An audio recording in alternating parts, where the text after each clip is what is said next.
said busy. But now there's a red dot. Alright, then that means we are recording. Alright. Hello, everybody. What do you want to talk about? Or nobody. What's the question? Well, first, this is the first episode of the Metamodern Symposium. Welcome. Yes, hello. We are Currently in the spirit of the title of our show, enjoying a feast of sorts. Olives, which I don't like. From Spain. Steven enjoys them. I like olives. Some dried figs. I guess some dried ham as well. If you want to say it like that. We got some cherries. It's ham. Cured. And some almonds covered in dark chocolate. We also have, as Steven slowly opens with finesse, a nice bottle of wine. It's from Traverse Bay, Michigan. How about that? Alright. I guess I'm going to have some wine too. I was going to have a beer courtesy of our cameraman tonight, Garrett. But as it is, wine should be the first drink we have at the symposium. I guess. Cheers, my friend. There it is. The first drink. This is good. I hope it's good too. I hope it's all good. Let our conversation flow like wine. Well, To be shared by all. yeah. So here we go. I guess we What don't do you have. want to talk about? Yeah, we don't have anything planned. So I guess the idea should be about the idea What we're of the doing. podcast. Yeah. So I mean, I think we should just talk about what we were talking about when I walked in here, which is me fighting Logan Paul. I really would like to see that happen. that's but a good. I guess we could talk about that and lead it into That will be a segue, because eventually. yeah, It's a bit ridiculous of a notion at the moment. Yeah. But I could see that happening one day. it would certainly not be bad for a publicity stunt to No. get people invited into That's our. what that guy is the best at, apparently. Yeah, true. Yeah. So Logan Paul apparently knows how to wrestle. Yeah, I found that out today. At what level? High school? Yeah. He knows how to head snap. I saw him. My friend Mike Carpenter knows how to do a head snap too. Someone had dug. This is what's so bizarre. That guy's become so famous. It's like people have just picked through that dude's life, it seems like. And so there was some guy who had found a bunch of footage from him wrestling and playing football. Oh, he's an athlete, huh? A regular old American athletics all his life. He had a thing. Thank you, sir. Jesus Christ, this thing is a volcano. It's a cannon. Yeah, like a cannon of sorts.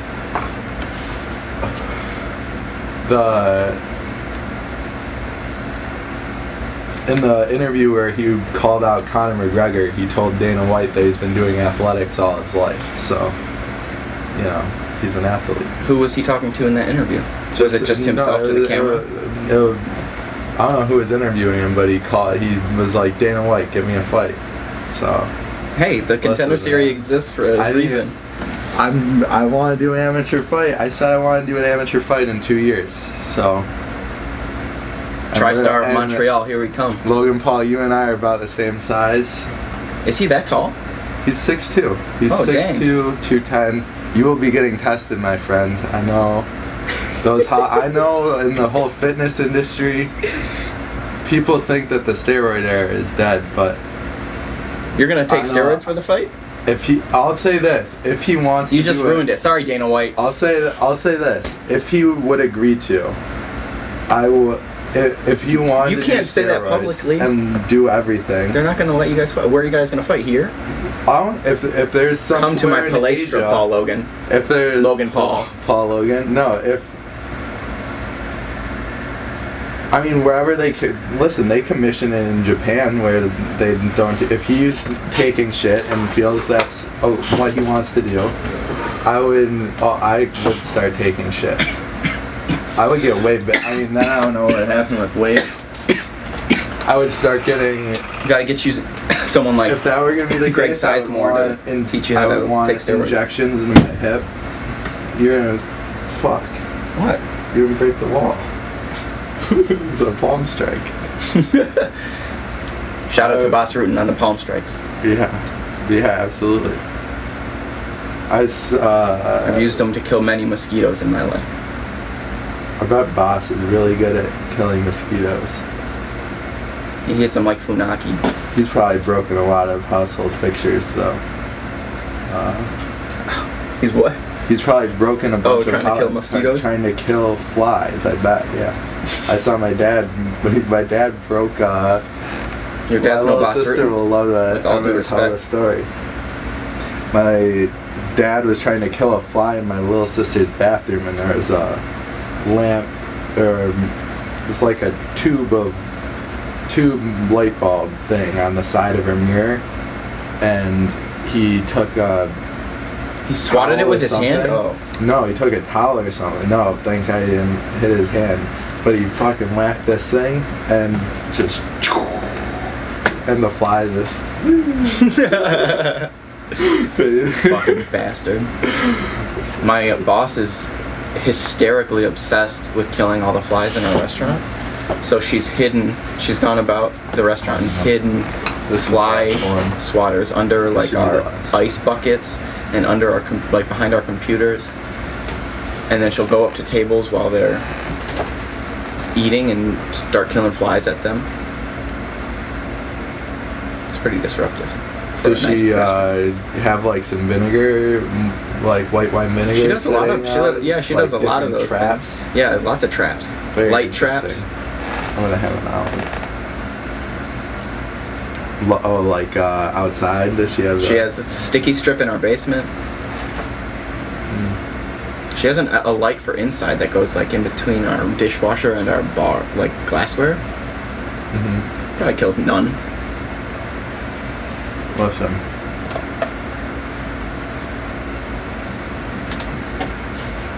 People have been dealing with flies on their food for a long time. Yeah, everyone's got their own method. All the customers have their own method of dealing with them. So I normally leave the customers to deal with their own flies. I'm going to take this in an interesting direction. That's a kind of theme represented by the food we have today, is different. We have a bunch of different ancient methods of preservation represented right now. Yeah. Brining, curing, drying. That's been a conversation that me and Garrett have had before. We've come up with unbelievable things that have preserved our crop. Mostly out of necessity, would you say? Or mostly for luxury? Mostly out of necessity. Preservation of food? I think anytime, Salt? I'll say this. Anytime you start talking about like vast swaths of history, and I think this is like a historical, the history of food is kind of what we're talking about. But that's also like an evolutionary story because it's intertwined with our biology, and us becoming agrarian is linked with how civilizations grew and so on and so forth. So it's like, it's always hard to say what caused what when you get into these, like, I think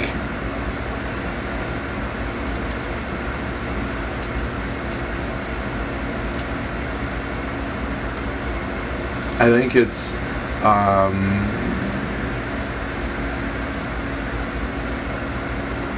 ultimately my mind goes to what Eric Neumann likes to say about rituals, and like he would say that primitive man, so the prehistoric, like before civilization man, primordial creatures.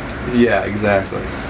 The primordial man, woman, and the union of the two, tipping point, as Plato would say, before people are in history.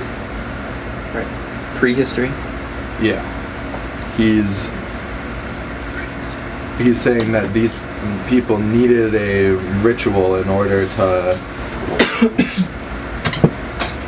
motivate them to do whatever behavior it was. So it wasn't that there was it wasn't thought out that it was for survival. It was a tradition passed down that was in relation to these rituals. So everything, farming was set around a ritualistic calendar that was tied in whatever the group's belief system was. And they would worship their fertility gods and goddesses. And for them, it was their worship of these gods and goddesses that like promoted the creation of their crops and whatever. Fertility of their civilization. So, but that's only to say that in there, that was the primitive perspective, that it all relied on this, like, their rituals were what were causing the good things to happen and them to be able to continue living, or the, you know, betterment of the tribe or whatever. Sure. Now our perspective is then, well, what in the first place motivated them to begin this, you know, ritual? In this case, we're talking about these agricultural rituals of caring for the land and leaving things in the darkness for months at a time and then going to get them. That's kind of mysterious. Right. Well, you're just referring to people deciding not to eat all their food. Well, also in alcohol preservation, certainly, you would just leave the alcohol in a dark place for as long as you could sustain, and then if you needed the... Why are you saying that? Because that's what happened. Like, that's how certain types of beer were made. They just would leave them. They didn't necessarily need like, they didn't leave them on purpose, but they were stored for so long.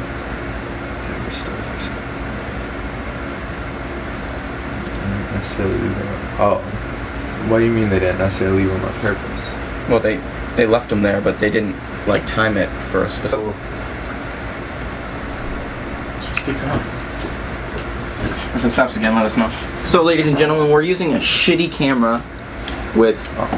That's a good camera. It's a good camera, but it's not designed for what we're using it for. So it just temporarily stopped, but we're back on our lesson of fermentation, I guess.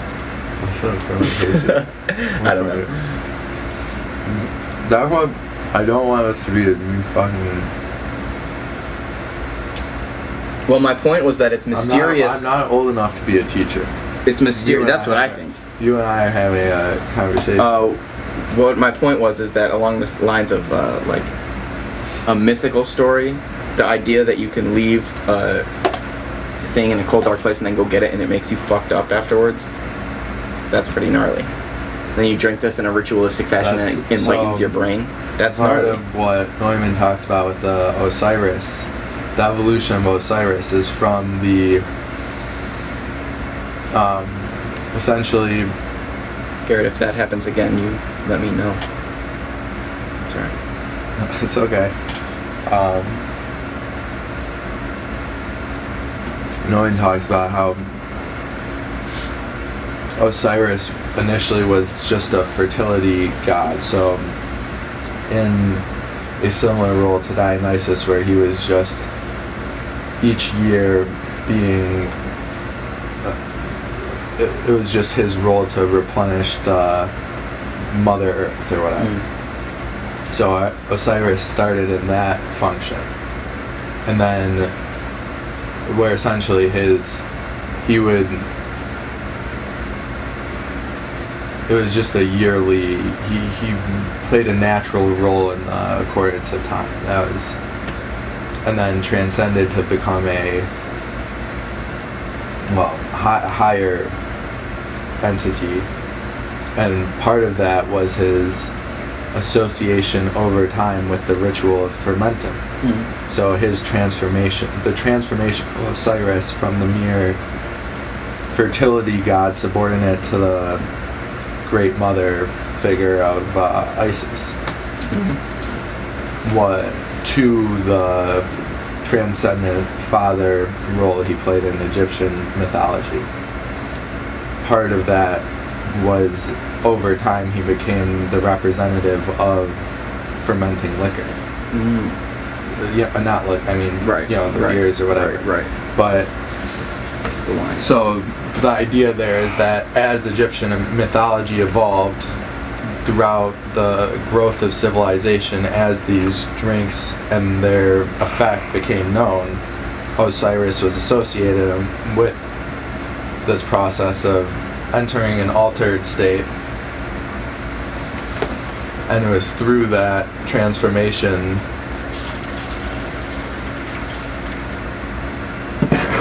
that Osiris proceeded in the mythological record to then become the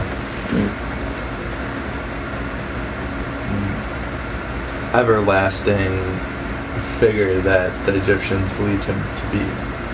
So yeah, that was the thing about Osiris. How much during school did you study Egyptian myth at all? Not at all. None. They've taken. Shout out to Graham Hancock, by the way. Yeah, well, I didn't. He was one of the people who, a bunch of the people on Joe Rogan made me slightly aware of how little Egyptology was emphasized. Right. Because Sure. it's a shame too, because I was studying Greece and Rome was the kind of topic of my major, and for the longest time I didn't really understand, and I still don't, how important Egypt was to those two cultures, because Probably more than. well, there were not. I think part of it is that they've fragmented the study of history into either. I think they've fragmented the study of history. This is partially what Palia talks about when she's saying the curriculum, humanities curriculum, should be the study of the world's great religions. Yeah. She's getting at that. Shout out to Camille Paglia. Yeah. It's a girl. That's the girl. The greatest. She might have the best prose in English I've ever read. She talks about writing like Keith Richards plays guitar, and she writes like Keith Richards plays guitar. It's like, that's impressive.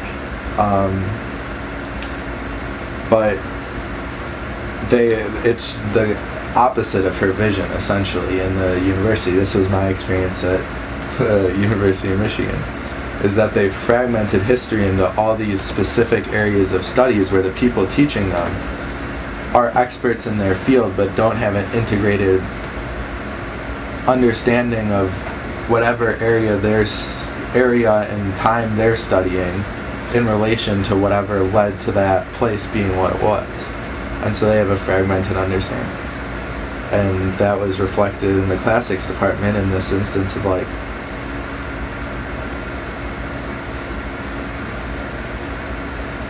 well, essentially the most they'd say about Egypt was like, it was the breadbasket of Rome. It's like, yeah. Explain that analogy to me. Well, so that's just so this is kind of a separate issue, I suppose, because now I'm going to start talking about how everything's reduced to this economic, political analysis. And I don't know how much I want you to do that. Well, yeah. Well, but what they would do is they would say Egypt was the breadbasket of Rome because they grew all the grain and shipped it to Rome because they had, this city of people. The literal breadbasket. Yeah, but they wouldn't talk about how it was sparsely talked about how those cultures grew off of those Egyptian ideas and kind of grew the study of.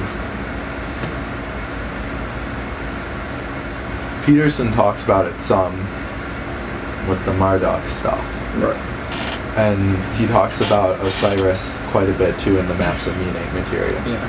And I think that's because of how influential Neumann was on him and his reading of Origins and History of Consciousness. Because that's the main, at the crux of What did Camille and Jordan say about that book? This to give you an idea of how important I think an understanding of Egyptian myth is that Eric Neumann, at the crux of his study, used the Egyptian myth and not the Christ myth. That was a serious, because that was the roots of the idea. Roots of the idea, for sure. And which is helpfully being explained so thoroughly by Jordan Peterson. yeah, That's one of the blessings that dude has done for me, is help me correlate all the whole history of mythological structure, as opposed to just trying to do it the way the United States has done it through Christianity alone. well, it's not just He helps explain the big question that people have, which is like, how does Christianity relate to the whole thing, which he does so elegantly, which I'm excited about. The Exodus. No, I think he's made sense for a lot of people what they said, like what they meant when they said I'm a Christian or I was raised Christian. Sure. Like that. Neither of us were. Yeah. Well. There you go. Yeah. Well, I'm eating fucking ham, so yeah. I don't know.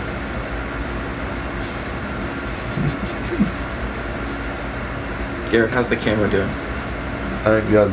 Good. I wonder why it stopped. Anybody that wants to help us with our camera stuff, feel free to let us know. We got it covered. We got it It's all covered. right. It'll be alright. It'll be alright. Everything will be alright. Alright. I want to ask you this. Mm-hmm. In 5 years, where's your jiu-jitsu at? Where do you see that going? In 5 years, I'll probably be at least teaching here. You know what I'm saying? That's not going to stop. At most. Yeah, at least. Yeah. At least I'll be teaching here, and I'll be competing around Michigan forever. But I'll hopefully make a name for myself through the next year of competing, enough to be able to compete. I mean, the last time I competed, it was in my opinion, a thorough example of my progress. It was just not at the highest level. Right. There's always a higher level. Yeah. So I was offered during that tournament, vaguely offered a chance to do a professional tournament, which is, in my sight, just at least another branch to I think we expand on. I was really happy when you said that you wanted to compete more. Because I'd like to see that. Yeah, probably at least September, if not the end of this month. For the records, today is August 8th, going into the 9th, right? I've lost track. Of 2018. Hopefully in a year from now we'll have a little recap video for everybody of what is to come. What about 5 years for you in writing? 5 years for me in writing. The future. Yeah. 5 years is a little long. I got a little stressed when you asked me that. 5 years is a long time. Do you want to do... Here, I'll say this. I'll answer 5 years and then we can do a year. I was thinking 6 months. Let's do 6 months next. Okay. Alright. 5 years. For me in 5 jiu-jitsu years. is at least competing all in East Coast, West Coast, and Midwest. I hope to be competing in all three. At a national level. circuit level. 5 years. That'll be about 8 years of training. That'll be That's good. comfortable for me. I love spending time here anyway. 5 years here seems like man. it might go in the blink of an eye, so I don't want to risk. Good. Yeah? It happened again, folks. But I was just saying, like, listen, some people are just gifted athletes and can pick up. We certainly have our attributes, my man. No, absolutely. Absolutely. And we could be in a lot worse shape. Yeah, we could. But it also But doesn't always feel great when people only say that you're good because your attributes are better than theirs. Physically. Like, oh, you're more flexible. Oh, you're longer. It's like, yeah, dude, I also know how to incorporate myself into the whole. I think maybe the best skill is knowing how to utilize your specific that's another thing. Yeah, that's one thing. Attributes. Like, I'm lucky I realized that part early. Like, it's like, should I learn how to fight short, or should I? It's like, no, I should learn how to fight long. Yeah, should you hit that pocket, or should you stay on the outside? I recommend you stay on the outside until distance is comfortable. I'm gonna be John Jones good in the clinch, man. What's up? Where's Dana White at? No, not Dana White. Listen, Scott Coker, my dude. I gotta see if my leg doesn't fall apart. You know that. No one wants to fall apart. No, but MMA training, as they say in the book we've both of us have been reading, the Pancration book. Dr. Andres. Right? Yeah, Andres Giorgio. Andreas V. Giorgio. The doctor. The doctor of pancration. The way they went about pancration was very smart. They didn't. Although it was a rudimentary session. I bet it was like today. I'll say this. I think a few people probably went about it smart. They had the knowledge to go about it smart. There were still some brawlers in the Well, they certainly had world, man. farmers. They just had guys who carried fucking dead oxen somewhere. I don't know what they did with them. No, they had warriors. Those guys were Stoics. Stoic warriors, yeah.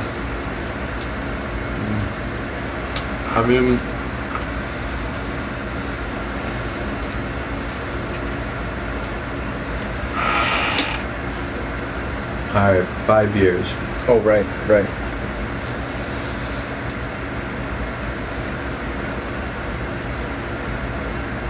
I'd like to still be, I'll say this. I'd like to still be writing in 5 years. That'd be the first thing. Because it's a narrow. I don't know. I've heard people say,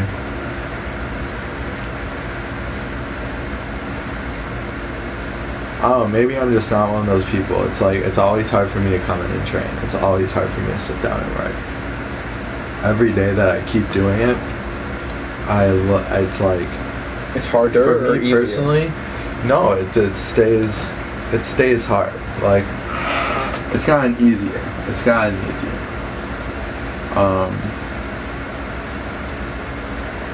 But I really hope I just keep at it no matter what. Right. I guess that's how it is with jiu-jitsu for me too. Yeah.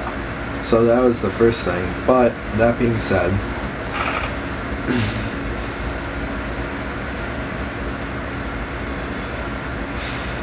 I don't think quantitatively enough to put a number on.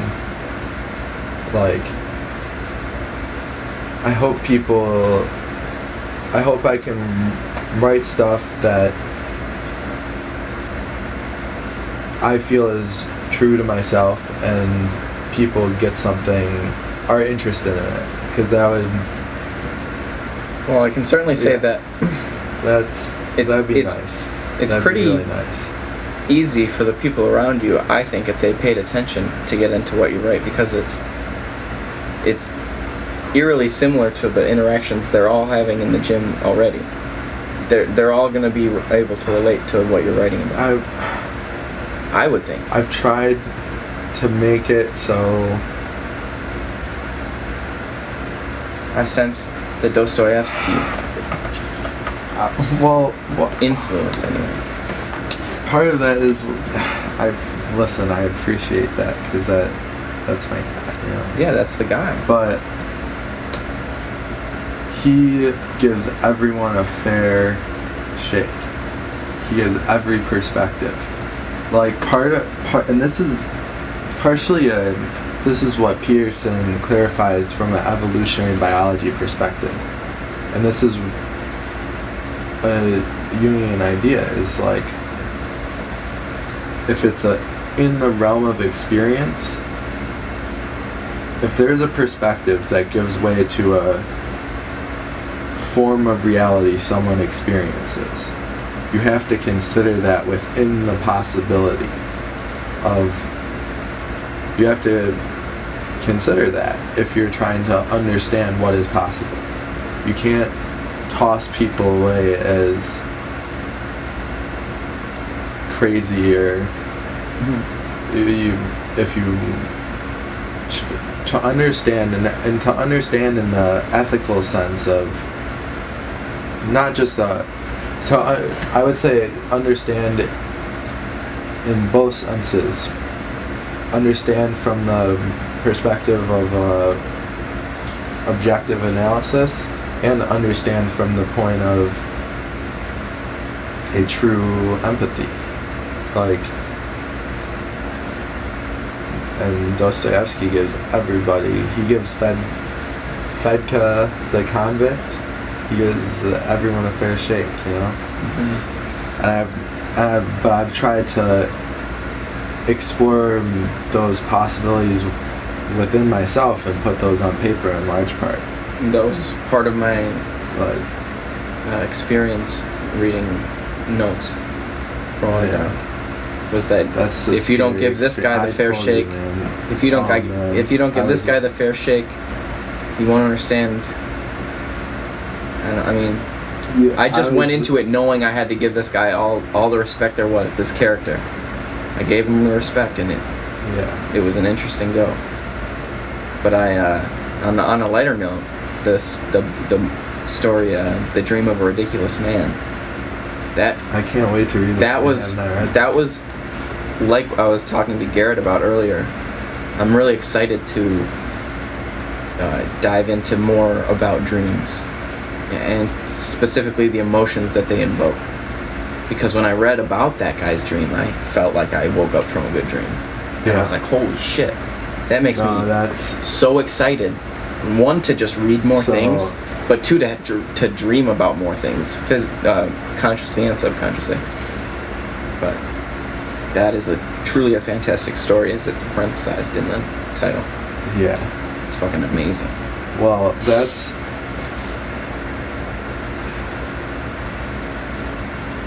I'll never forget the experience I had in my Aeneid class, because I tried to talk about this. I mean, this was 7 or 8 months ago now, and it was a rough situation because I was just starting down the path of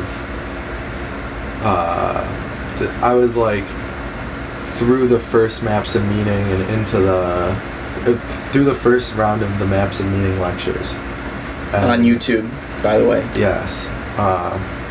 The best is the 1996. The 1996. That's the classic. Jordan Peterson lecture series in his classroom at Harvard, right? Yes. Yeah. It's incredible. But so to preface, me and Steven talked about yesterday that we'd have to elaborate a little bit more on stuff we're talking about, because me and Steven talk about this lecture series all the time. But to clarify, it is the 1996 Harvard lecture series of Maps of Meaning. Yeah. But so this was before I had watched that. I was watching the 2017 ones, and so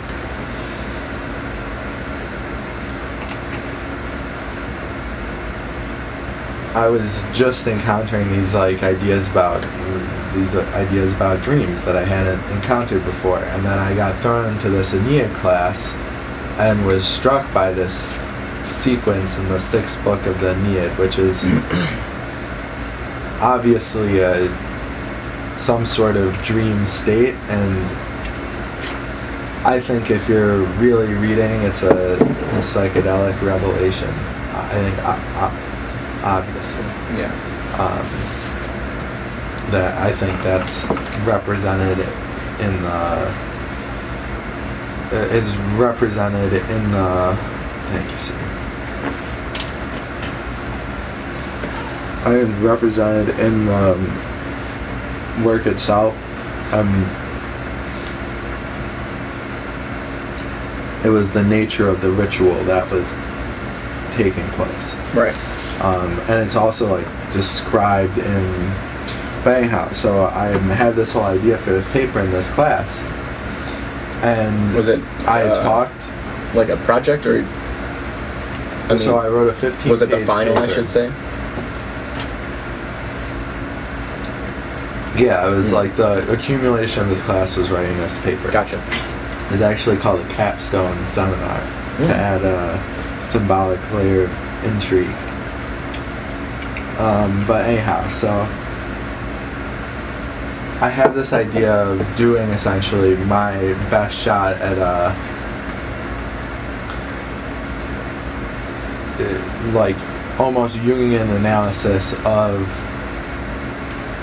Virgil's dream that he sends Aeneas through. Right. And say what has happened to Aeneas in this fugue state. And I had kind of told the teacher that these were the people I was interested in. I gave this whole presentation essentially about what I was trying to write the paper on. And she came back, and I told her my influences were Peterson, who's influenced by Jung. I gave her a whole bunch of quotes by Peterson. And so we were doing this assignment where then she would assign something to read. She gave me this whole thing about Freud, because Freud was more interested in the Aeneid than Jung. Freud's book, The Interpretation of Dreams, he essentially famously uses a quote from the Aeneid as his. Good. So we're back. So Again. he basically quotes this passage from the Aeneid, and so the teacher, who is a very lovely lady, I guess I probably shouldn't say her name. One of his professors at the yeah, she was very nice. But so she assigns me this paper. What class in specific was it called? It was just like a Aeneid class. I don't know. You know what teacher we're talking about. I like her very much. But so she assigns me this paper on Freud, and the paper was helpful in the sense that it told me what I wasn't thinking. It was like it didn't even address the chapter I wanted to, because it was, the person couldn't have applied the Freudian perspective to that myth. Freud hadn't incorporated an understanding of those myths. This is partially what Pearson's talking about when he's talking about how Freud believed that the Oedipal complex was the primary human myth, and Jung believed that it was the transformation myth. So this was represented in books. The transformation myth is essentially what is represented in the book 6 of the Aeneid, and it's represented in this dream. I wanted to write about that. Sure. She gives me this paper that's essentially a deconstruction of Freud's interaction. I can't remember, just sneaky like a sly cat. Just dove in. We haven't even had dessert yet. Dove in on the chocolate. We're still in appetizers. Take him. No, he can have them. You got them? That's what he gets. That's what he gets for being cameraman. These are so good. Man. These are delicious. Shout out to Steven's employment. They have good shit there. They have really good shit there.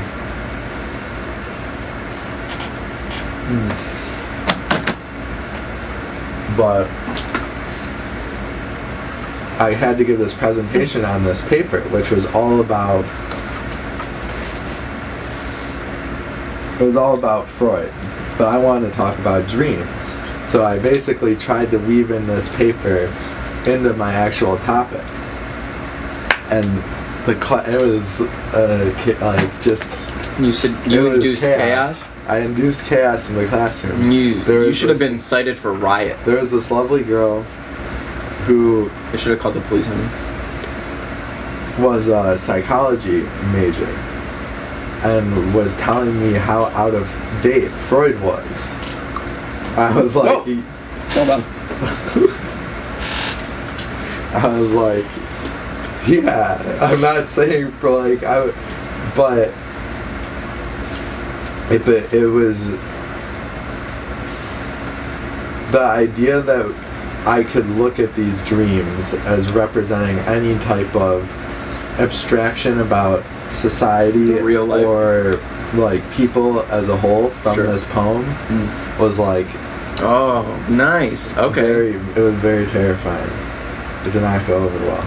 Precisely the feeling I had when I read the dream. Would really like to. Oh, ridiculous, man. I would like to go through that paper again. I'd like to do that with you, perhaps with our friends online. Yeah. The person who I hadn't read, so back to Palia, the person I hadn't read who would have helped me greatly reading that was Camille Palia. Because that would be interesting. The way she applies the Jung and Neumann to literature. She should do something like Jordan does. Oh, I think the psychological significance of whoever are the people that are running the online university for Jordan Peterson should be talking to Camille Palia. If they're not, I bet they are, because those people are. Speaking of which, me and Garrett, cameraman, we're just listening, and I'm happy to hear that Jordan Peterson's a year ahead of his schedule, according to the year or whatever plan he was having. He's 3 months in, he's a year ahead of schedule, so God bless that shit. That's amazing.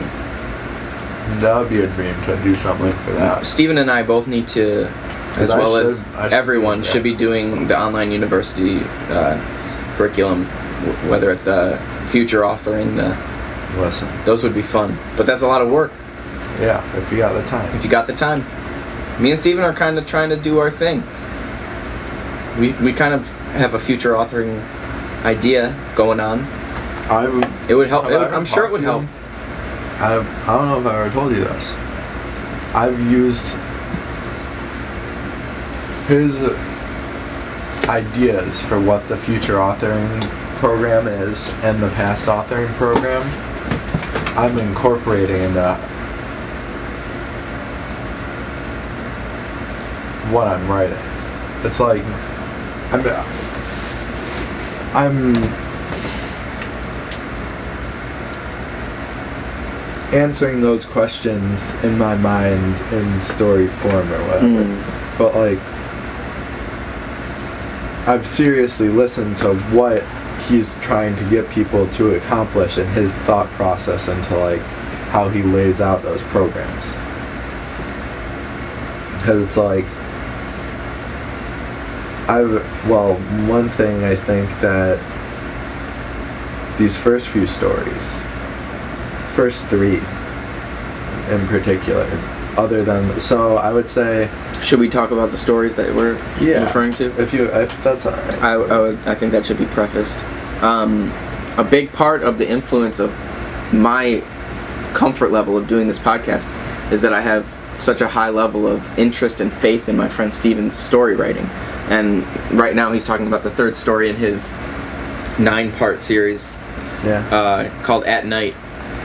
And you will be able to click on a link in the description below again, like I told in the introduction video of this channel, to his storytelling channel. And it's kind of nice. Steven's put a lot of effort into his outfits, which might be my favorite part of the whole thing. So I think you can expect a new outfit every week. I'm gonna put that on Steven now, so he has to do such a thing. It might one day he might not have anything to wear. It might just be a Jew cross. I won't with a no shirt on. But no,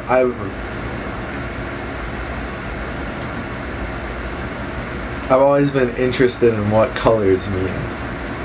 Symbolism is a big deal in the Metamodern Symposium, ladies and gentlemen. But speaking specifically about colors. We're speaking in colors. Maybe, speaking of colors, there's a nice album I want to put up on the wall one day it's by Primus, and it's called The Desaturating 7, and I fucking love that album. And speaking of color, it really helped me understand how much I love color. Burst of color on the album? The Desaturating 7 is apparently a child's story about 7 goblins that steal the color from the earth. 7 goblins that steal the color from... That's a bummer for... Hey, it's not a great story, but it... As I like to say, Les Claypool is my musician version of Dostoevsky. writes the gnarliest. That's gnarly. Yeah. So anyway, speaking of color, and speaking of Steven's stories, I have great faith in my friend Steven's storytelling ability. But I think Steven Sam Stories on YouTube. Yeah. Check it out. But this is what I was trying to say was I think those first 3 stories, the first story is, it's not even really a story. I think of it, well, it is what I said it was. It's a letter to an unknown reader. It's a message from an emperor. Remember that Franz Kafka that I showed you? I haven't even started reading that book. But a message from an emperor. To be clear, he's referring to the message from the emperor is Franz Kafka's, but not mine. No, I know. No, he had no idea.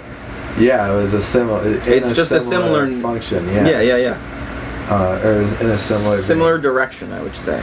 But I was addressing. In a way, it was a letter from, or a message from an emperor, in that I was trying to write, that first story I was trying to write from the best within me. Like that. The most central. I was trying to write that from the core of myself to the unknown. Which is, the ultimate. Sure, but I'm the agent of the unknown that's capable of reading, which implies capacity for perspective.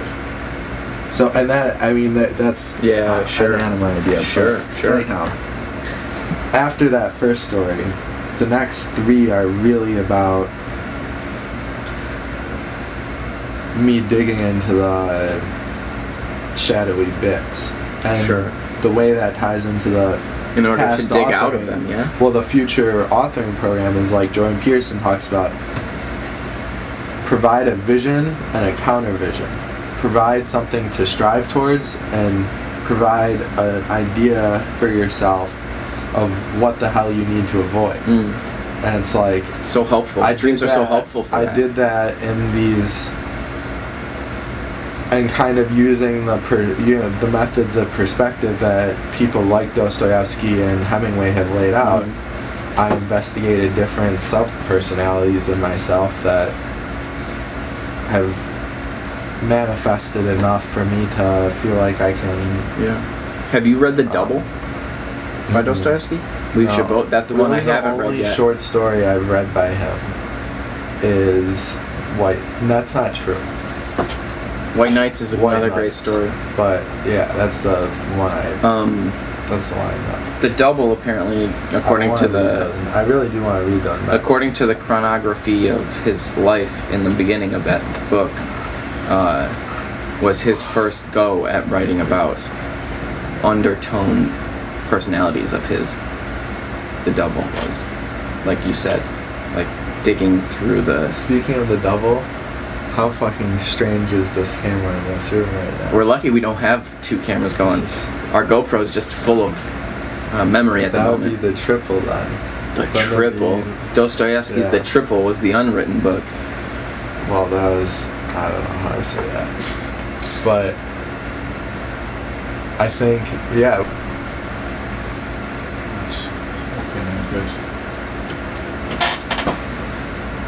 Good. So, as Stephen was saying, fragmenting yourself into those different sub-personalities. There's different traits. Is useful only insofar as you can piece them back together again. To create yourself. Right, to put yourself back together. Yeah. That's certainly you can, if you're so hard, like... I'm not do that avoiding the fact that I could go insane at any moment, Stephen. I'm not avoiding that fact. Well, I'm keeping myself in check every day. Right, yeah. No, I'm very well aware. Well, that's like...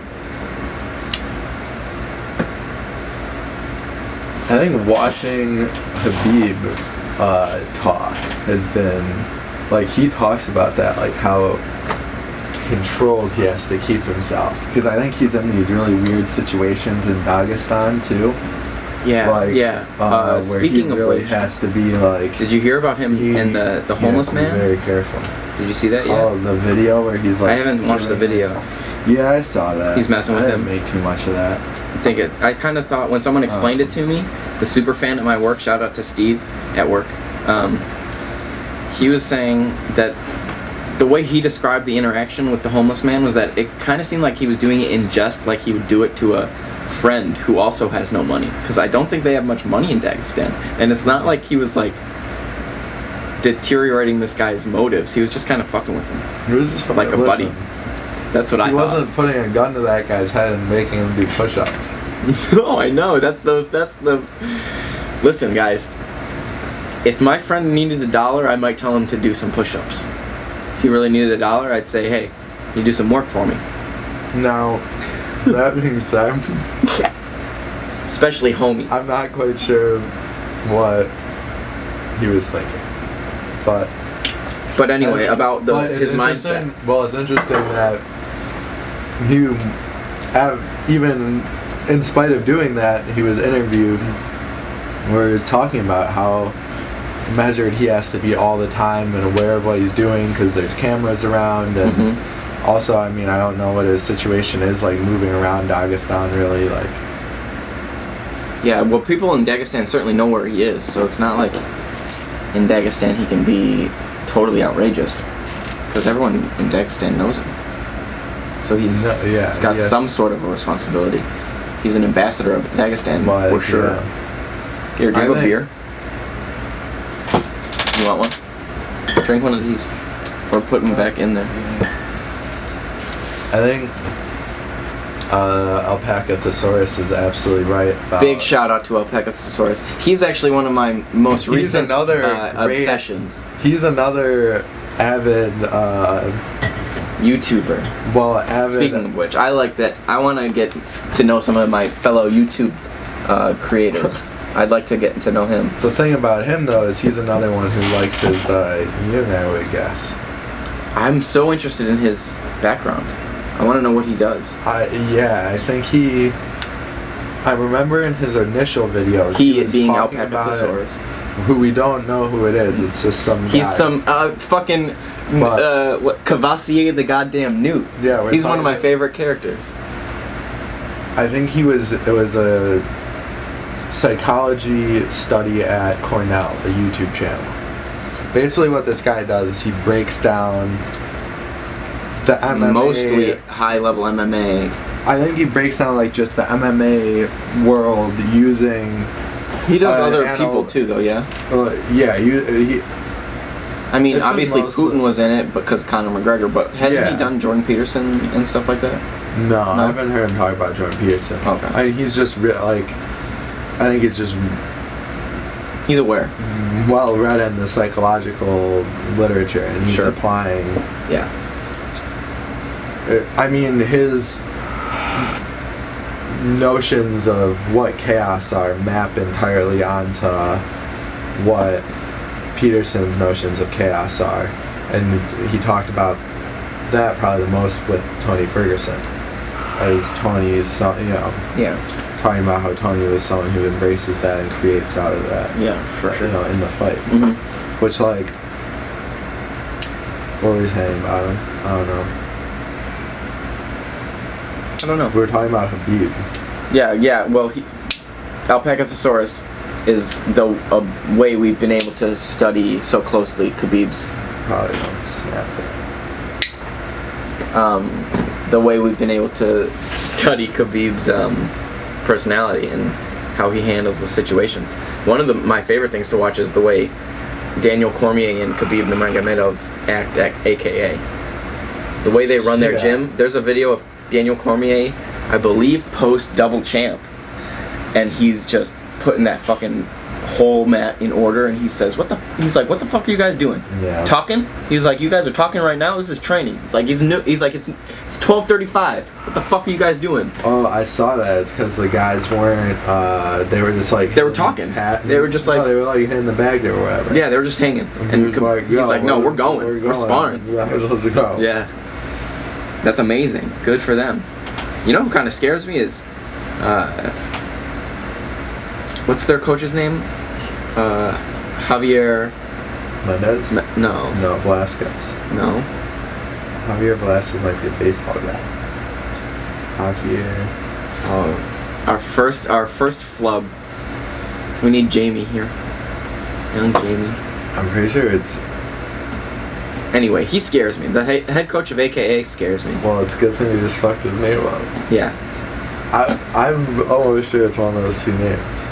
Are we allowed to look at... Can we call it? Alright, call a friend. Look it up. We can't have the people uninformed. I don't know, I guess like I'll say this on, for the record. Part of what and I'm glad we talked some about them, like, I want this to be a record of what I'm thinking about the stories, like in part, kind of as they're coming out. I'm interested to see where that would... My phone just died, I think. It's alright. Well... What a great way to start the podcast. God damn it.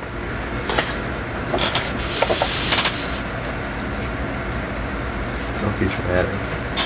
My My phone's like right there. I'm pretty sure it's Mendez. No, Chad Mendez. Javier. No idea. Javier Vasquez? No, Do you that's think he's Javi. like scary, like in... I think his work ethic is not the same style that my work ethic is. Javier Mendez. Really? Mendez. There it goes. There it goes. Why did I get so dramatic?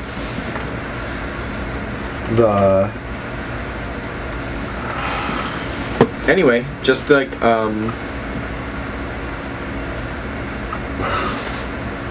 don't know. Anyway, have you seen the clip of him telling Khabib to go back to Father Plan? In the corner. Oh, in the Quinta fight? Yeah, when he starts trying to box him out. Wait, why are you scared of him? He was a good kickboxer, I think, is my understanding. Like, Yeah. I'm not saying that I'm afraid of his technique. I think he pushes his guys so hard. You know how they get hurt? Yeah, I think so. Yeah. I don't want to get hurt. I'd rather not get hurt in training just so I can get hurt in a fight. But that's my view. I'd love to talk to him about it. I'm not afraid of him physically. I don't think he's gonna hurt me. I think it's just picking the time and place where people are going really hard. Like, yeah, that's it. Like, I'm not physically terrified, like in terror of this man. I've never met him. No, I don't know why you said that. Because I don't think his style of training would be conducive to my body. No, I don't think it's conducive to a lot of guys' bodies. Seems like a meathead. I think he just likes fucking working hard. There's guys who just like They embrace the grind. Right. The thing about DC though is I feel like he is really careful with himself. Oh, I think DC's one of the smartest fighters of all time. Yeah. Because like... Garrett, how's the camera? Good. I gotta check, dude. I know. I can't believe we're talking to a camera. It's very... Oh. I still haven't got over that. I'll be surprised if I ever get over that. But, yeah, we're doing alright. Talked about interesting. Just a few interesting Ever since I was understanding the notion of acting in the light, as it were, shout out to Led Zeppelin. Right, yeah. I've always kind of thought, like, you're on a camera, some sort. Like, well, you're watching. You're watching yourself. If you're referring to your ego, then you're being watched by yourself. That's why watching footage of yourself is amazing, because you're like, this is what I try to think about all the time. I try to imagine what I'm doing, but I can't see it until it's on camera. I think we should watch more video of us. I've always said this. We need to set up a camera in our gym. I've always said this. We should be watching film of roles. It's all the time. You learn so much from it. You learn so much from it. You gotta watch your ego though. You gotta watch how much you watch yourself. Yeah, you gotta watch yourself. Are you kidding me, Garrett? Still recording. The battery's just getting low. Okay, well, then, sinus, my friends, this is an official first cut. We're gonna change our battery out, and I'm gonna get some water. We'll be right back. Hit that record button, Garrett.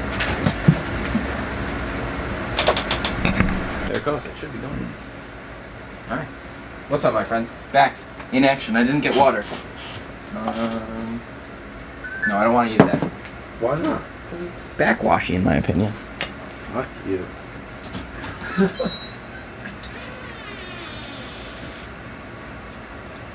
on camera, Steve. What should I talk about? Dead air. Alright, well, I don't know what to talk about. I'm just sitting here enjoying my wine. That's the way Which is good. Symposium should I think go. I think I'm gonna have another glass. Yeah, we can have Speaking one more of which, glass. I think I don't know where our conversation was really. Yeah. Apologies for the Can we stopping. I'm gonna shut this door right Oh, quick. sorry. Oh, we're good. Apologies for the incessant stopping that we have to do, but We're doing all. This is the first we got what we try. got, and Listen, this is probably a good time to Sam and I are both shy guys, and then we're doing it. We're fucking. Shy Guys. We're yeah. trying to do this as well as we can, and we're doing a first effort. Yeah, so. we're both certainly aren't adept at being on stage. I'd say we're Yeah. both pretty new to that. But one thing that I've had the ability to learn from is being on stage as a teacher, specifically with adults. But then when I have to teach kids in front of their parents, that's another level. Yeah, That's when you're on stage for real, because the kids are watching I every step, experienced that and the some- parents are watching the kids every step. I experienced that some did I ever tell you I was an umpire for youth baseball? Mm-mm. Yeah, I experienced that some doing that, because people do. I mean, it's like that. I think with every kid sport. Baseball's a big sport, though. Baseball is weird too, because the rules are like very strange. So like weird stuff happens in baseball. Like I would say there's like a higher proportion. There's more variability in what can happen in a baseball game than, like more so than basketball at least. Football is weird too, though. Obviously, people are crazy about football. But like, yeah, parents would get fucking. I was like, Jesus. Yeah. How old are you? Oh, 15. You were umping at 15? No, I was driving there, so I think I was 16. 60. It was like Right when I you got your started license, driving. yeah. It was like the My brother summer reffed of it. soccer. Yeah, you get yelled at in soccer. Oh, I'm we sure, had too. not my brother reffing, but refs on our teams got in fights with the refs and stuff like that. Kicked to the parking lot, called the police because this guy wanted his son to be on the fucking field. Shout out to the Scavera I family. would like to see Conor McGregor watching his kid play youth soccer. That might be entertaining. One thing that's incredible to me, if you can watch this on YouTube, is LeBron James coaching his son's basketball team. Oh yeah. Talk about the kids on that team feeling like they're on camera. Yeah. Those that's dudes true. are on camera, on stage Listen, all the time. Kids feel like that. I know this from having a little sister. Kids are. She's a dancer, on huh? No. No? What No, what I- sports does she play? I saw a picture of mostly. volleyball. She did like ice skating and dancing as Okay. kid or whatever. Sure. But Steven comes from a great family. I love Steven's family. They're fun people. yeah, me too. They took me to see Paul Simon, so I'm forever grateful. I actually called them before doing this. I also so- admire Steven's relationship with his family. That's a nice thing. Hard work. Hard work, dedication. Shout out to Floyd Mayweather. Yeah, the Mayweathers also have a lovely family. Oh, I'm sure they do. One of my favorite videos is watching Charlie Zelenoff try to beat up Floyd Mayweather Sr. And then he gets bare-knuckled straight in the mouth. I don't know what Floyd... Was Floyd Sr. in his corner when he fought McGregor or no? I would hope so.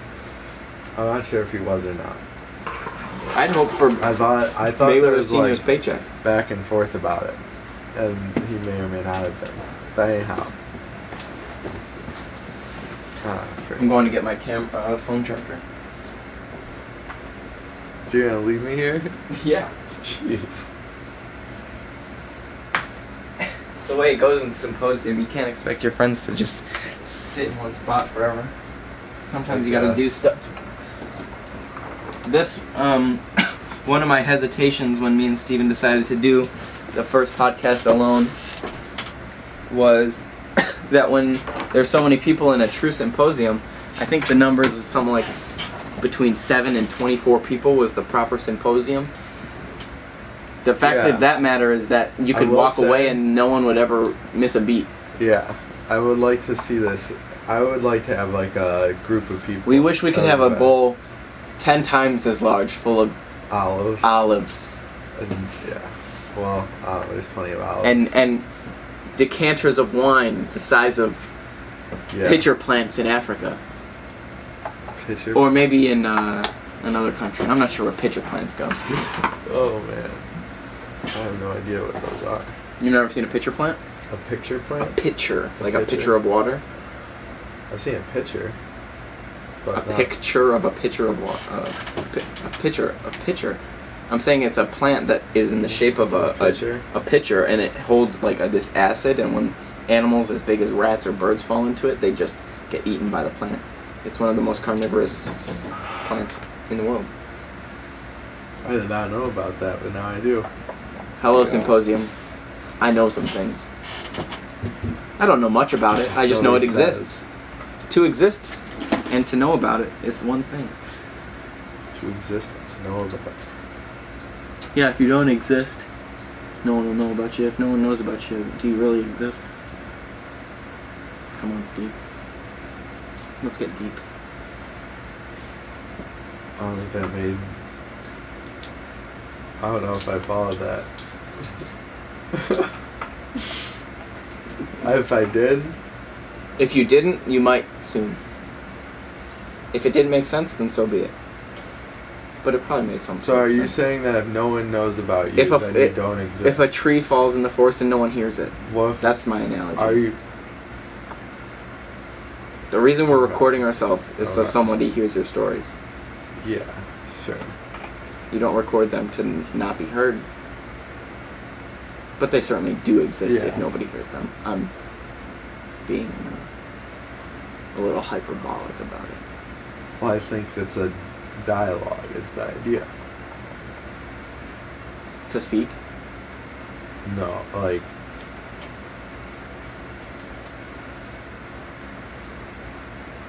I think the way that the medium works online, where people watch people talk, is that, and this is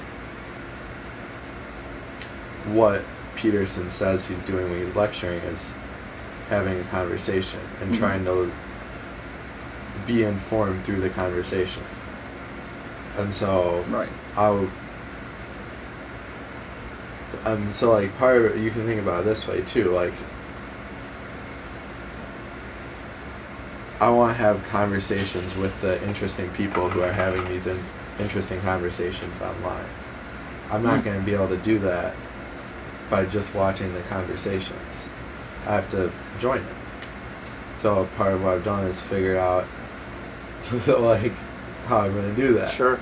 So this is, that's what Yeah, we're doing. yeah. Like, and I think part of what informs you is the conversation itself, and part of what informs you is the feedback that others give to it. And those are murky waters. Obviously, I mean, Yeah, feedback is 90%, whatever. 10%. You mean perception is 90% Well, no, I'm thinking of a conversation Joe Rogan recently had in this podcast where he was talking about you can receive 900,000 good comments and 10 or 100,000 negative, and you'd only remember the negative ones. You're gonna focus on it. That's the way humans are. That's why it's interesting for me to address the camera. You know what I'm saying? Like, or the No, crowd. It's not obvious what we're trying to do here. That's for sure. But I think we're definitely emulating, at least in part, something that works for other people. So there's some comfort in that. That's the comfort I have in the Well, way what I was do gonna most say, things. Is that this is what we were talking about with my family, actually. shout out. Why I brought up my sister was, I know from watching her that every kid feels like they're on camera, on stage all the time. Like, if you're how my sister's had Snapchats and she's she's had Snapchat. She's going into her sophomore year of high school. She's had Snapchat a few years. Since her personality has been formed through being socialized in, middle school or whatever, there's been this camera there, and it's ever present. So, and kids, yeah. I've thought about that for a very long time and how to deal with that in my life. And one way to do that is to recording be these stories and doing this interactive conversation, because I understand, and it's obvious to me that our society in some large part takes place in the virtual domain, and people are broadcasting themselves out into it. Mm-hmm. It's like, well, what's the process of distortion that takes place between, well, you put yourself in these snaps or these images out into the stories on Instagram, into the world, what's the most genuine way to place myself in that without avoiding it, because that's more or less what I've been doing. Well, that's why my now. Instagram name is Sam Emery's Ego. I'm trying to face it head on. Call it what it is. Yeah. Well, the way you're doing it is being terrified of the camera for so long, then you're just like, Fuck it. let's put my head straight into the lens. Yeah, man. So that's one way to go at it. Do it again. There and just gone. Alright. So as I was about to say, Jordan Peterson talks about it as those knights going into the forest in the darkest place. To you, Yes. Big Brother is the darkest Listen, place. well, that's why I brought the Logan Paul thing, man, because it's like, that looks like a dark place, It's like... Wait, what? No, I'm saying not fighting. Listen. That's a dark spot. What's up? I don't know. Listen, all I know is he was head snapping. He was getting underhook, a short underhook, and collar tie. That's how he's head snapping. Give him the fucking underhook. But fighting him was not a dark spot. Being him was what I was referring to. Poor and guy. Being lost. Poor guy. I respect him. Lost in the middle of the crowd. And I mean, listen, I won't speak to his actions. People have heard about them. And if they haven't, I don't really give a fuck, because he's not really that interesting. But anyway, the fight is the main point.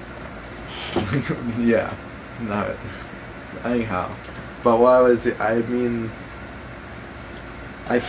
I think the fear that I have,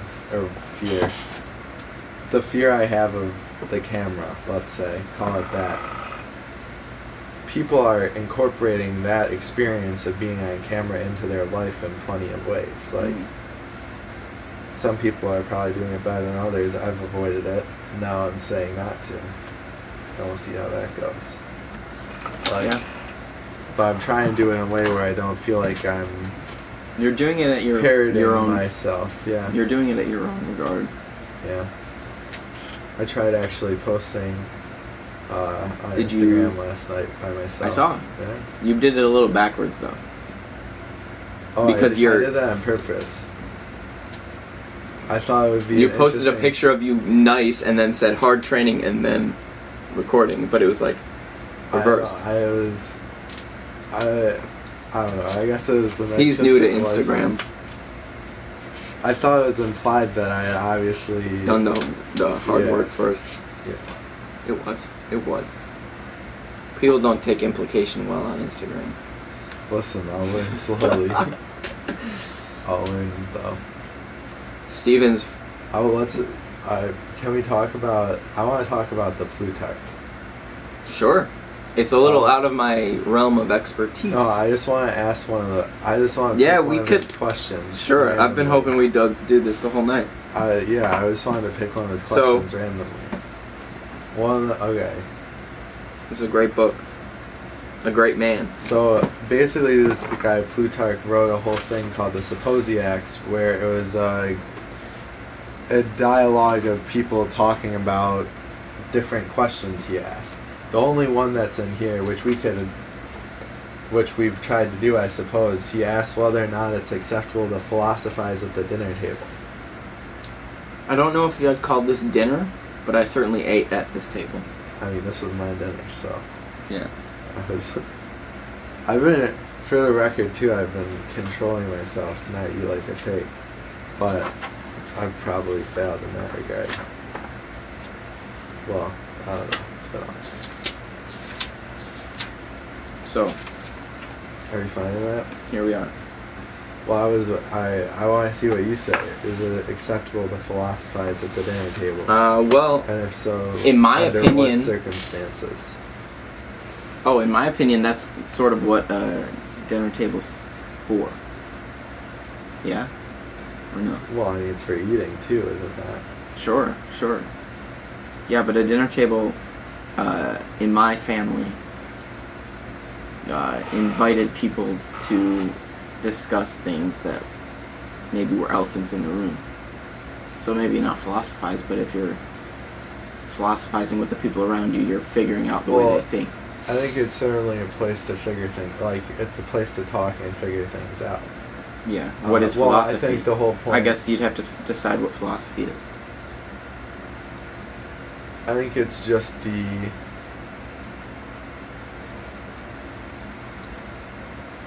I think one of the things I've been thinking about, well, to quote, Simon and Garfunkel, we speak of things that matter with words that must be said. What that's always meant to me is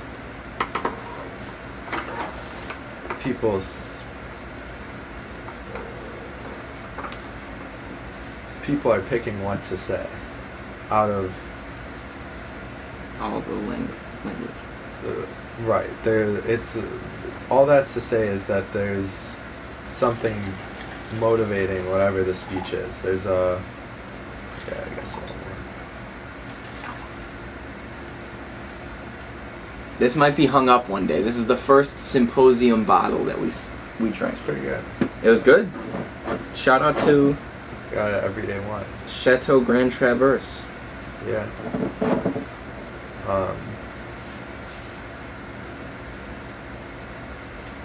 Why?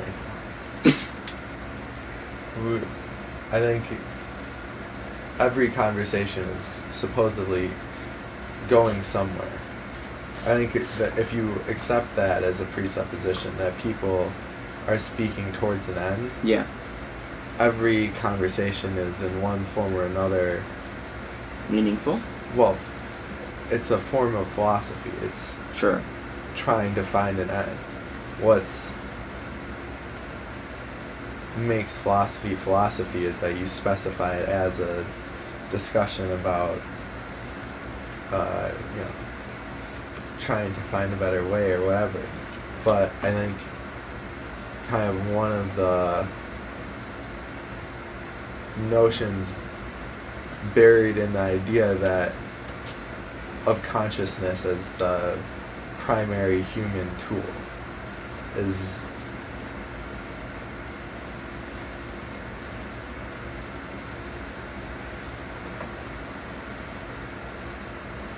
that we're using our speech for an aim. And so whatever the conversation is, it's towards some aim. Whether or not you're calling it philosophy is just a matter. Yeah. So I think you have no choice to philosophize at the dinner table. Well, you have to find it. If philosophy is just the direction of the goal. If wisdom what's sought through philosophy, and all wisdom is just Searching the for way more it is. philosophy. Well, trying to figure out, how you're going to go about things, sorting out your ethics and what's going to guide you through the world or whatever. Yeah.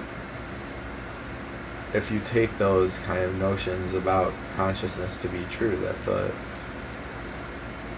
it's what orients us towards an aim knowingly, then when we're, insofar as language is a function of consciousness, our languages and our dialogues in particular are informational. So when we sit around and gather and talk to each other, we're trying to help ourselves and each other figure out, help bump each other along, Hopefully the that's what paths they're or doing. whatever. Yeah.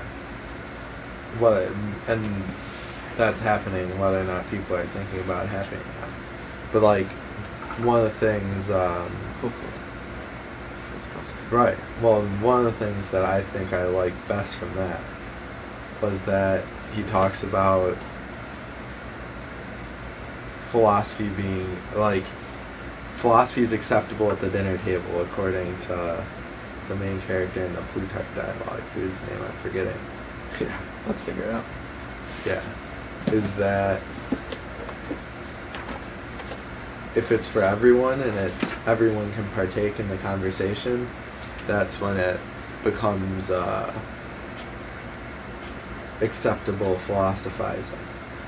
As it ascends into the kind of ethereal realms that people, where it's disconnected for people and they're not able to join in the conversation, then it's no good philosophizing. Is kind of the verdict of that, which I I believe the first member to speak is Aristo.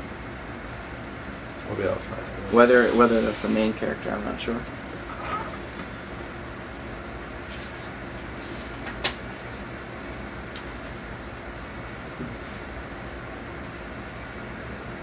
Garrett, It's this guy. are you able to tell how much time we've spent Oh, with you this just section? lost it. Yeah, sorry.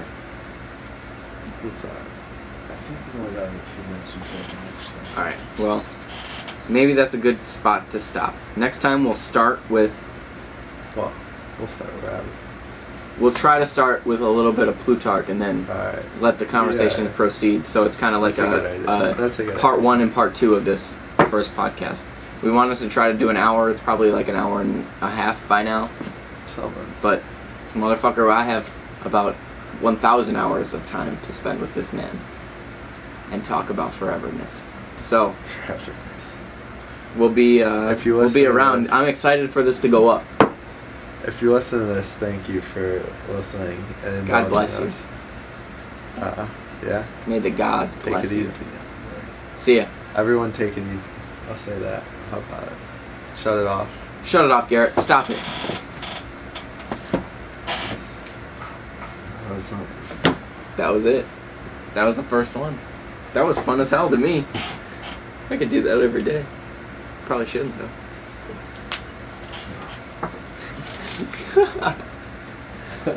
Drank through a bottle of wine. How was that, Garrett? No, yeah, you guys did well. That was, you guys had periods. Garrett's the best audience because he can stay quiet forever. You guys had periods of very good conversation. Periods of dull conversation. Yeah, it started out. You guys were How just dare like, you, Steve? you were just green, you know. Listen, Doing that the was. first time to figure out, you know. I had a lot of was fun. good. I had a lot of fun. It was fun. I had a lot of fun just now. I love being on camera. I think it's so fun. I think it's so funny. I think you're more comfortable with it than me, A lot more. which is all right. I think maybe it will carry us. Yeah. Sam would like look right into the camera. I was